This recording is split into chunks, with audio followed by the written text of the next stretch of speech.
Hello everyone, welcome to అదిరేటి రుచులు.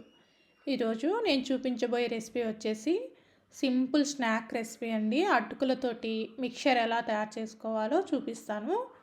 ఇవి పిల్లలకి స్కూల్కి కానీ అలాగే ఈవినింగ్ స్నాక్గా కానీ ఇలా చేసి పెట్టండి, చాలా ఇష్టంగా తింటారు.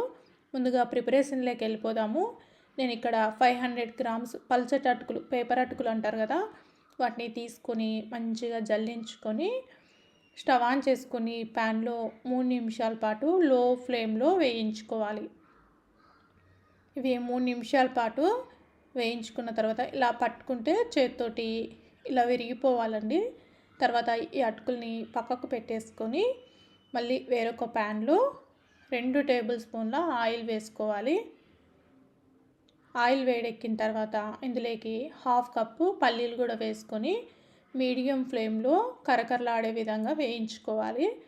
ఈ పల్లీలు మీ క్వాంటిటీకి తగ్గట్టు వేసుకోండి, తక్కువ కావాలంటే తక్కువగా అయినా వేసుకోవచ్చు.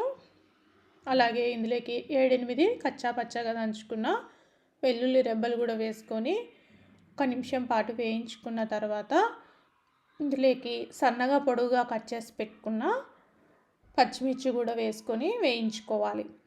తర్వాత ఇందులోకి 1 టీ స్పూన్ జీరా, అలాగే 1/2 టీ స్పూన్ ఆవాలు కూడా వేసుకొని వేయించుకోవాలి.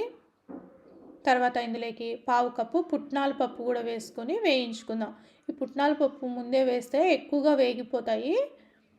తర్వాత ఇందులోకి 3 ఎండుమిర్చి కూడా వేసుకొని వేయించుకుందాం. ఇవన్నీ మంచిగా వేగిన తర్వాత ఇందులోకి చివరగా గుప్పెడు కరివేపాకు వేసుకొని వేయించుకుందాము. ఇక్కడ కాస్త ఎక్కువే వేస్తున్నాను, కరివేపాకు ఫ్లేవర్ అటుకులకి చాలా బాగుంటుంది.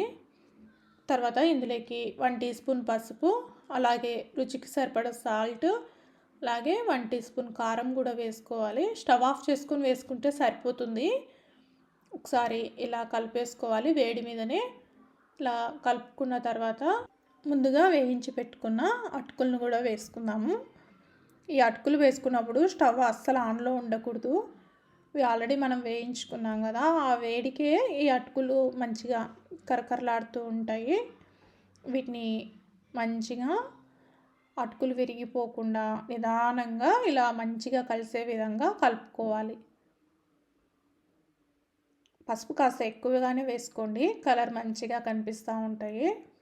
ఇలా వేసుకొని ఒక డబ్బాలో స్టోర్ చేసుకుంటే 15 నుంచి 20 రోజుల పాటు నిల్వ ఉంటాయి. ఒక్కసారి చేసి పెట్టుకుంటే చాలండి.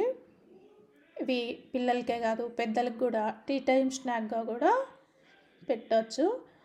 చాలా బాగుంటాయండి, సింపుల్గా చేసుకోవచ్చు, 10 నిమిషాల్లోనే రెడీ అయిపోతాయి. మీకు నా వీడియోస్ నచ్చినట్లయితే లైక్ చేయండి, షేర్ చేయండి, అలాగే కామెంట్ చేయండి. మరిన్ని రెసిపీస్ కోసం అదిరేటి రుచులు ఛానల్ని సబ్స్క్రైబ్ చేసుకోండి. Thank you everyone.